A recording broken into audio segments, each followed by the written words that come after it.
Hey everyone, and welcome to UK Media Warrior.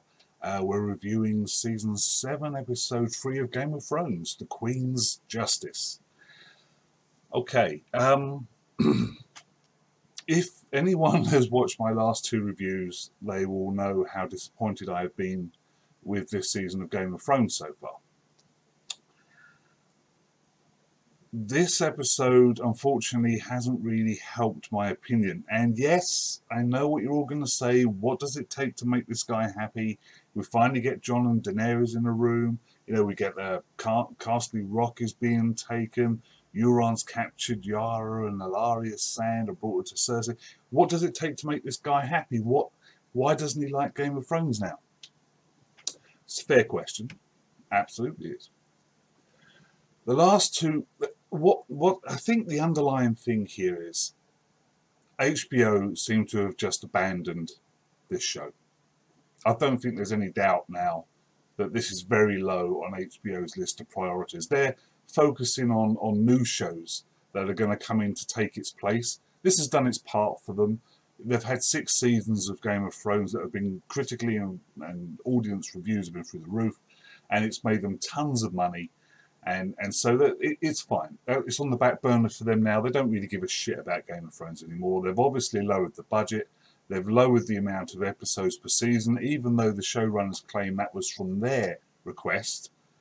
I can't quite understand why they would request a reduction in their show's length. I mean, this is their job. This is their work. This is what pays their bills. This is what's made their name, amongst other things. But why would they suddenly ask for less time to tell their story in? There's only 2 reasons that I can think of. Either option 1, HBO has basically said, well, we're cutting your budget, so you haven't got as much to work with, so it would probably make more sense if you just cut the number of episodes per season. That would be logical. Option 2, now they're way out from beyond the books that George R. R. Martin has written, and they're all out on their own, and their script writers and their writers are having to come up with plots and do things without Martin's books to rely on, to lean on. And as I've said in the last 2 reviews, this is starting to show now. The plots are starting to creak under the weight of everything that's come before it. Plot holes are appearing, the writing is nowhere near as good, and it's all starting to show. So it could be that the showrunners were like, well, crap, we don't have the books to rely on now. We can't do another 20 episodes, 10 seasons per episode. We just don't know what to do with all this. So let's get it overdone quickly and we can move on to something else. And they have moved on to something else. They've moved on to Confederate, I think, is their new show that they're planning. So, you know, their focus is probably on that now and not on Game of Thrones, which is another reason why this season has not been particularly good. So, you know, that aside, I feel they are valid points as to why I'm worried. More worried now after this episode. So anyway, let's have a look at this episode then. So, okay, there are some good points in it. There are some great points in this episode. There really are. I mean, for example, as I said, we finally get to see Jon and Daenerys together again. It's been leading up to this for a while. Everyone's been discussing it, theorizing about it, how it's all going to go down. And they finally get together. And although it's great to see them on screen together, after a few minutes of them posturing back and forward, and that went on for quite a while, it got a little bit boring. I mean, they both started off by stating their case. Fine. So everyone knows where they stand. And then it just carried on. With Daenerys pointing out, oh, I'm over here to take control because of this, and this happened to me in my past, and this is my family's history, and you can't judge me because of my dad, and all this. And she went on about all that. And then Jon, to be honest, Jon was a lot more restrained. You know, if I'd been up against this uptight, you know, really quite annoying and overbearing person, I might not have been quite as restrained as him. But then his position, what was he going to do? You know, with those Dothraki around him, you know, he supposedly had to guard his tongue a little bit. But even so, he was giving back as good as he got in some areas. And then Davos stepped up to help, and Tyrion was there. Um, I kept waiting for one of them to say, "Sorry, can you speak up? I can't quite hear you." It reminded. This is probably dating me quite badly, but I don't know if anyone remembers the first Batman film with Michael Keaton. There's a scene in there where he's dating Vicky Vale, and he has her over for dinner, and they're sitting in the big dining room of Wayne Manor, and you see them sitting at either end of the table, but you think they're pretty close. But then the camera cuts to another scene, and you see it's a massive, long table, and one of them asks, "Do you mind passing the salt?" And the other one's like, "Sorry, do you mind passing the salt?" So he stands up. Wayne stands up and has to walk all the way down the table to give her the salt. It just reminded me of that. It was such a huge distance between Danny and John. It was like, really, you couldn't let him get a little bit closer to have this conversation. And then the throne room of Dragonstone is so dark. I mean, my God, they couldn't have lit a few candles. I mean, it was everything on the outside, other than Danny and John, everything else was like in shadows, and it was very depressing to watch. So although I love seeing them on screen together, and this initial interaction was probably not what most people wanted. Most people probably hoped that John would walk in, Danny would look at him, and their eyes would meet, and she would be like, "Wow," and he would be like, "Wow," and there'd be that connection. But that obviously did not happen here. Now, whether they're going to build into that, I don't know. But yeah, so that scene, although I enjoyed it at the start, it went on a little bit too long. There was too much posturing. That just got boring. And to be honest, I was more on John's side than I was with Danny. She just appeared on the coast of Westeros with this huge army, 3 dragons, and she expects everyone just to lay down and say, "Yay, we're glad you're here." Why would she expect that? Why would she expect anyone in Westeros to be happy another Targaryen has arrived with dragons and a huge army? Especially an army of Dothraki and an army of Unsullied, which the Westerosi, well, obviously, as we see from the last 2 episodes, class as savages. I mean, Tyrion should have warned her. He would know they would feel this way. So he should have warned her up top. But anyway, obviously, as the episode goes on, we see them finally have a more intimate one-on-one when they're standing on that sort of like ledge, looking out and seeing the dragons, and they have a more toned down, more casual conversation. And Danny agrees to give him his dragon son, so good sign. He'll probably be there for the next episode. Theon gets rescued from the sea, obviously by one of Yara's ships, I'm assuming, as he isn't immediately killed and is rescued in the first place. So it's obviously going to be one of Yara's ships, but the crew on that ship have no time for him because they rightly guessed that the only reason he is alive is because he jumped ship to avoid the fighting. Even though he said, "No, I tried to save Yara," they're like, "No, if you tried to save her, you wouldn't be here." So that's him put aside. So now we've got to see and wonder what happens to him. Next episode, we see him briefly in the trailer where he's helping drag a boat up on the beach. So perhaps he's going back to the Iron Islands, maybe, or perhaps he's trying to save Yara. We'll see. Talking of saving Yara, we get to see Euron Greyjoy parading through the streets of King's Landing like the rock star he is, loving the adulation of the crowds, and we get to see just how crappy the people of King's Landing are. I mean, one minute they're shouting and screaming insults at Cersei as she walks naked through the streets as they throw crap at her. Next second she blows up the Scepter Baelor, and although she's telling everyone, "Oh, it was an accident," that's got to be the worst kept secret in King's Landing right now. Everyone knows that she blew up the Scepter Baelor. Come on, they're not that stupid. Word would have got out, people would be talking, everyone would have known that. But despite all of that, all of a sudden they're cheering for Euron, even though he's dragging the enemies of Cersei, who they supposedly hate, behind his horse. Why would they do that? I don't. I mean, mob mentality isn't something I've got knowledge with. Perhaps they're just doing it so that Cersei doesn't punish them. It didn't look that way. They looked genuinely happy to see him, but I don't understand. They wouldn't really even know him. So I don't know. But how I do like Euron. He is very flamboyant. He's obviously a very piratish type of character. He's supposedly the big bad of this season, and he's supposedly going to leave Ramsay Snow or Ramsay Bolton, however you want to remember him, in the dust. So it'd be interesting to see how he eventually does turn that bad and that psychotic. But at the moment, he just walks into the throne room, dumps Ellaria Sand and her daughter on the floor in front of Cersei, makes a few insults to Jaime, getting him ready to cut his head off, and then just walks out. And you've got to start wondering at this point, what is Jaime thinking?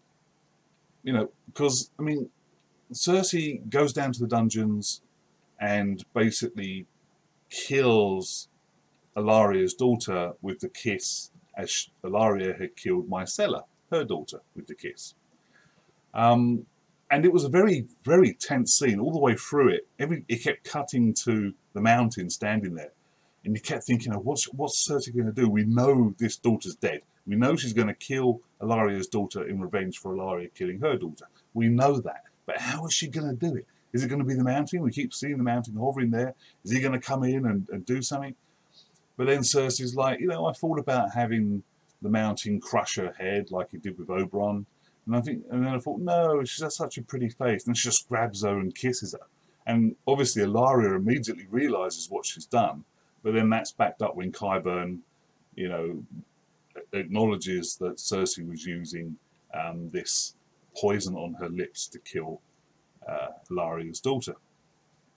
So that's actually very low-key for Cersei. Cersei's normally one to use very visual and very, you know, violent means to getting what she wants. But this was almost very much like justice for her. It's like an eye for an eye. You killed my daughter with this poison, I'm going to kill your daughter with this poison, and you can stay in this cell and watch her die. I mean, that was Cersei is really getting into her power now, and she feels very confident in it, despite obviously everything that's happening around her.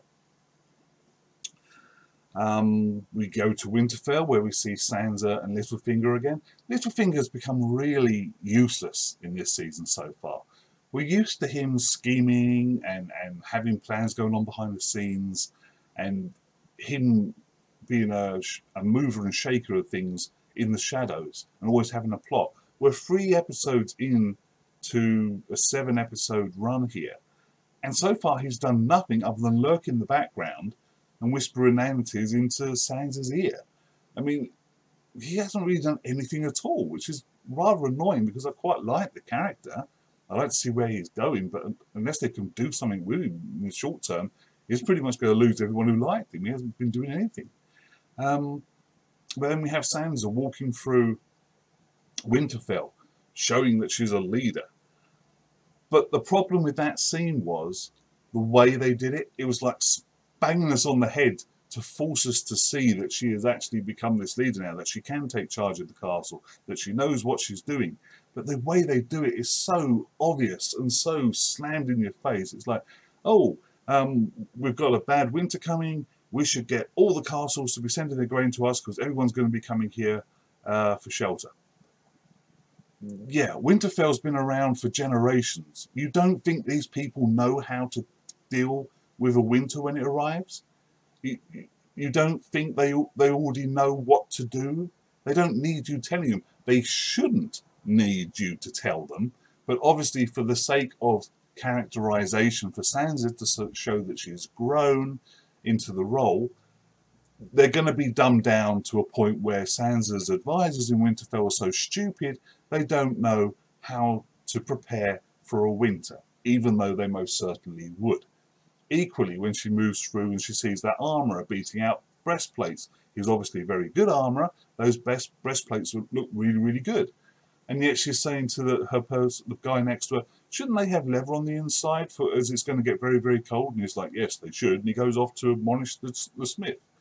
So the smith would know this. He is a smith from the north. He's probably a smith from Winterfell who's worked here before. He knows his trade. If he is good enough to make those breastplates look that good, and he's lived here all his life, he's probably been tutored and taught by a previous smith who has been here all his life, they would know that there's always leather on the inside of the breastplates. So again, it's just another thing to dumb down these non-important characters in the background to make Sansa look good. But there are better ways of doing it. They don't have to do it so, sort of like, as I say, smacking you on the head with it, making it so bloody obvious. And then Littlefinger starts going on about, well, you know, you can't fight in your head. You can't be thinking of the north. You can't be thinking of the south. You've got to fight every battle in your head so that whatever happens, you're already ready for, and you already know what's going on. It's like, what? So all he's been given this season are these weird, convoluted lines to say that nobody really understands what he's going on about, or he's just dismissed, which is what Sansa does to him here again. So, like I say, Littlefinger's character is really being underwritten this season, and Sansa, although they want to show that she's become this big, important, intelligent leader, they're not doing it very subtly, certainly not in ways that we've seen in previous seasons for characters when they're trying to show you how good and how important and how learned characters have become. They've done it in far more subtle but far more impactful ways. The way they're doing it with Sansa is very schoolboy. It's like very first year script writing. You know, it's not subtle at all. So I didn't like that. I didn't like that at all. And also at Winterfell, Bran has returned with Meera Reed, the only survivor of their little expedition north of the Wall. And Sansa is obviously emotionally ecstatic to see her brother alive and in one piece, and jumps on the cart to hug him. And all we get from Bran is this blank, not there expression. No reaction whatsoever to being hugged by his sister, who he hasn't seen for years, maybe now. And then when they're sitting in the Godswood later, he's still the same. And the only way he can prove to Sansa that he can see everything and he knows everything is by relating the night of her wedding to Ramsay Bolton, where he raped her. That was the best thing he could come up with. He's seen everything. He knows everything, even if it's only in flashes and clips or here and there. But that's the one thing he picks to prove that he saw everything. He couldn't think of something slightly less traumatic. But the problem is, Bran has always been one of these characters that has never really had much of a fan base. He disappeared for an entire season and nobody really even cared. You know, the rest of it before that was just him being dragged through the north till they got to the Three-Eyed Raven, and then there are a few episodes of that storyline where he's in the tree and he's seeing things, and they seem to be building up this character to be this all-powerful force that can travel through time, or at least see through time. But the problem is the character now, the way it's being portrayed on screen, Bran Stark, there's nothing there for the audience to get hold of. We just don't give a shit about this kid because he's emotionless. He's just a blank slate. There's just nothing there. So he's just boring. You know, we don't, you know, we look at Sansa and she's almost in tears and she throws herself at Bran and hugs him, and we're like, oh, that's great, that's fantastic. And then it cuts to Bran's face and it's just blank, nothing there. And we're like, oh, he's a bit of a dick. And that's how it's coming across. Now, I don't know if this is what the showrunners want. I don't know if this is what the director wanted, whether this is how the actor decided to take his part. I just don't know. But it's really not working for me, and I doubt it's going to be working for many other people. If they want people to care about Bran, perhaps they don't. Perhaps they don't care or want people to care about him. But if they do, they've got to start showing that he has some emotions inside. Even the old Three-Eyed Raven had more emotion in him than Bran does right now. So they've got to do something with that. We see Jorah, who, even though we've only saw Sam starting on his treatment in the last episode, is cured. Just like that. He doesn't even look too bad. He just looks like he's been out in a bad, you know, got bad sunburn or something. Which I was expecting to see him, you know, quite, considering that Sam was digging in there with that scalpel and cutting off all that yellow oozy scabs and He had to put some stuff on him. I was expecting this to go on for at least a couple of episodes, maybe, or for him to certainly look a lot worse than he did. But it really just looked like a bad sunburn. And, you know, the Archmaester was like, yep, you're cured, you're fine, off you go, you're free to go now, you're no longer contagious. So, wow, well, that was over quick. Took all the suspense and tension out of that in like seconds. Thanks very much, guys. But I suppose that frees Jorah up to head back to Dany, so it would be good to see their reunion again down the line. See Melisandre and Varys talking on the cliff top as they watch Jon Snow and Davos arrive, and Varys is saying to Melisandre, you know, it's probably, you know, why aren't you down there welcoming him? And she's like, well, we didn't leave on the best of terms, and I'm going back to Volantis now. And he's like, well, perhaps you should stay over there because I don't think it'll be safe for you to come back to Westeros. And she's like, no, I've seen that I will die in Westeros, as will you, Lord Varys. And then she walks off. And for the first time, we really see Varys shook. Now, whether he believes in the Red Priests and the Red Priestesses and this Lord of Light, although he probably does because he comes from Essos originally, so he probably does believe in that. But even so, I don't think he's actually witnessed any of the miracles that Melisandre or anybody else has performed. So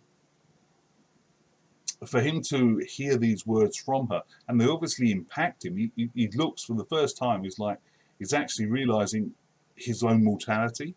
It's like he's being told, you're going to die, and he actually, for the first time, through everything he's been through, where he's basically shrugged off everything, he's powered through, he's survived situations, for the first time, just these few words, you can actually see it in his face that it really hits him.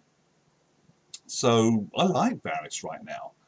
But they're not all going to come out of this alive. We knew that going in. So obviously he and Melisandre, assuming this vision of Melisandre's actually works to be true, and we know from the past, as she states here actually, that her visions haven't been particularly accurate. So he might survive. We don't know. But I kind of like him to survive. He's grown on me.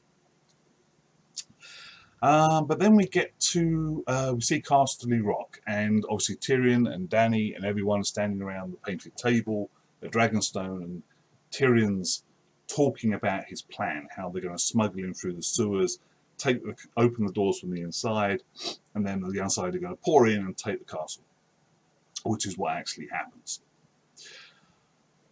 And then Grey Worm's like, well, there should be more people than this. Then he gets up on the battlements and he looks out over the sea, and the ships that brought them here are being destroyed by Euron, because that's Euron's flagship. It's the one and only ship that looks like that, and the Ironborn fleet, the Greyjoy fleet.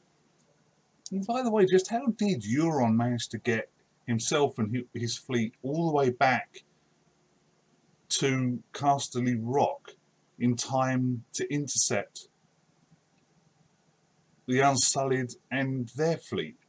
Actually, if you think about it, we start off this episode, he's in King's Landing, he's presenting Ellaria Sand to Cersei, so that means his ship, his fleet we assume, is moored outside of King's Landing. Now, the Unsullied have already set sail for Casterly Rock.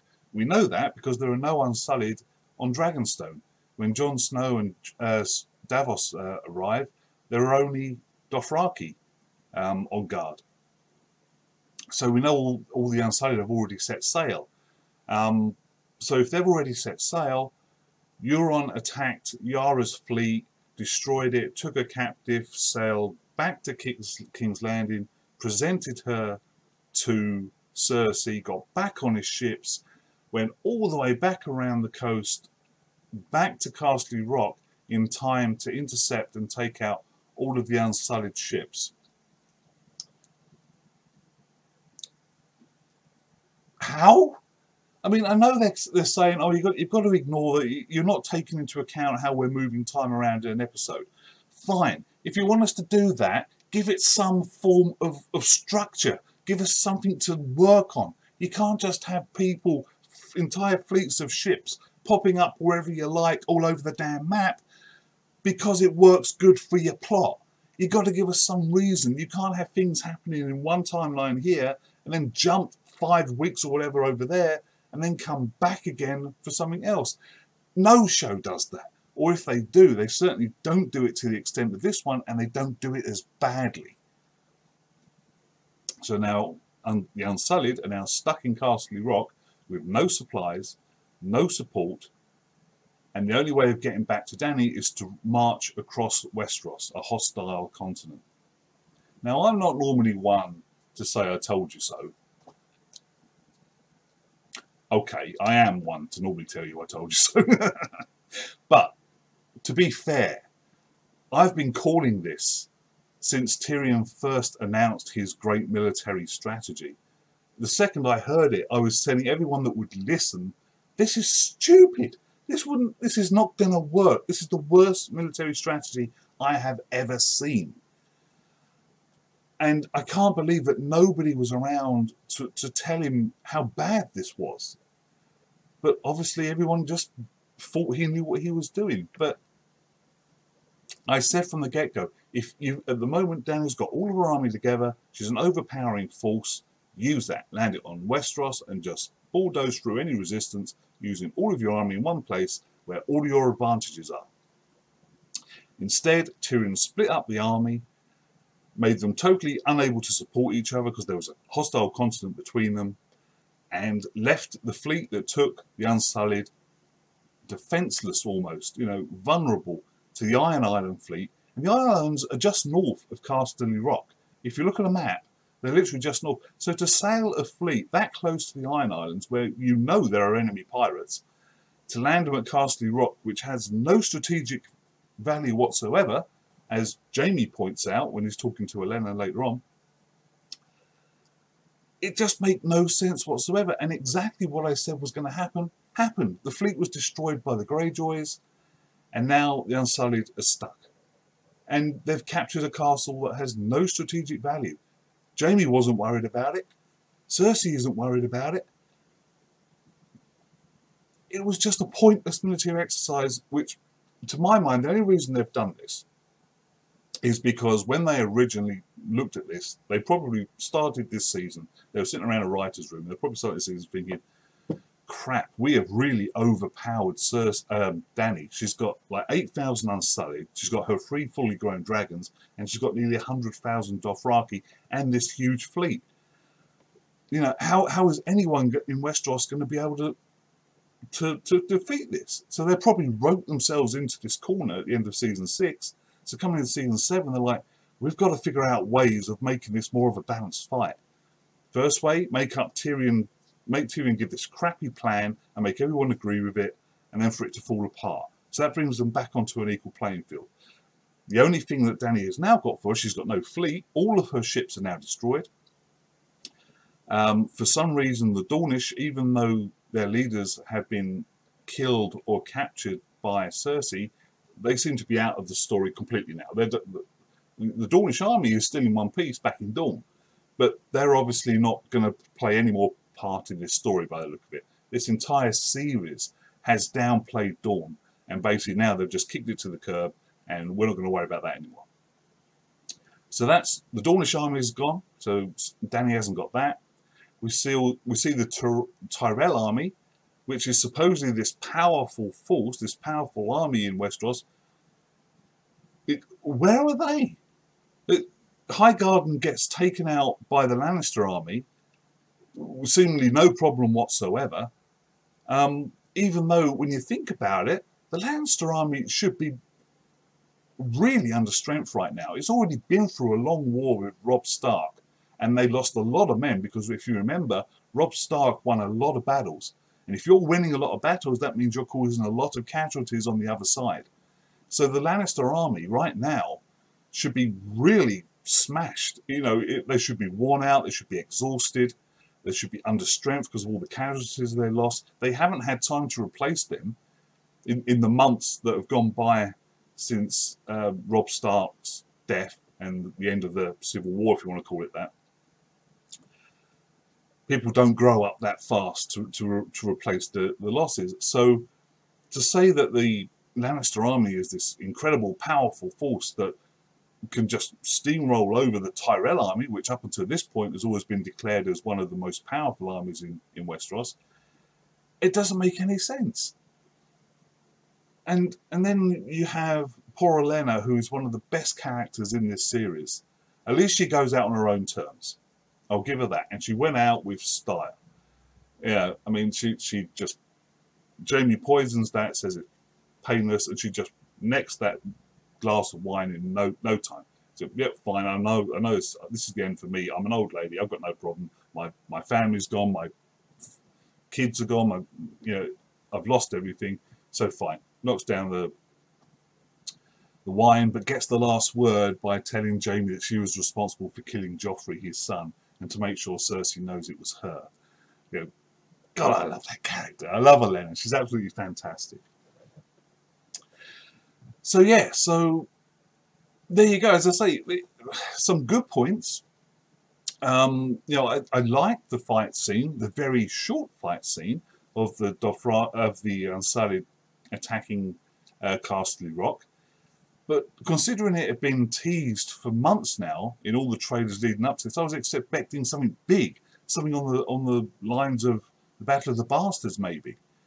But it's over in a couple of minutes. We don't even see the Battle for Highgarden and the Tyrells getting taken out. And again, it seems that the budget for this show has been so cut now that even though they've lost 3 episodes from this run, it's 7 rather than 10, the money must be so tight that they're planning for another big battle perhaps further on down the line.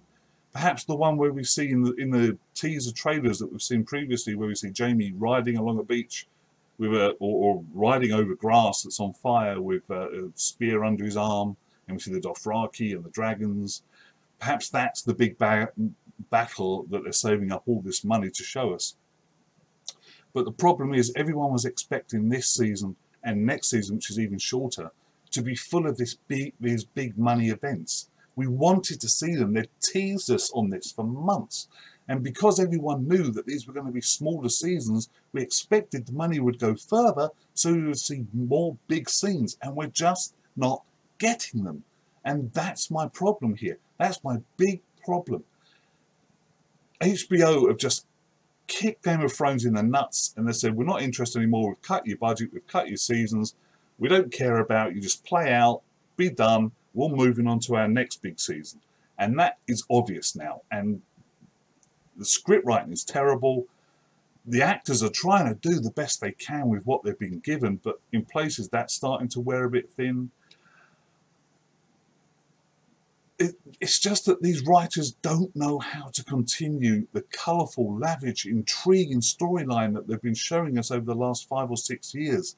They just don't know how to carry on without Martin's books to sustain them, to support them. They're just not in the same league as that guy when it comes to telling stories for television. They just can't adapt and deal with the weight of story that they have given us to this point. It's all pushing behind them, but they don't know how to write it anymore.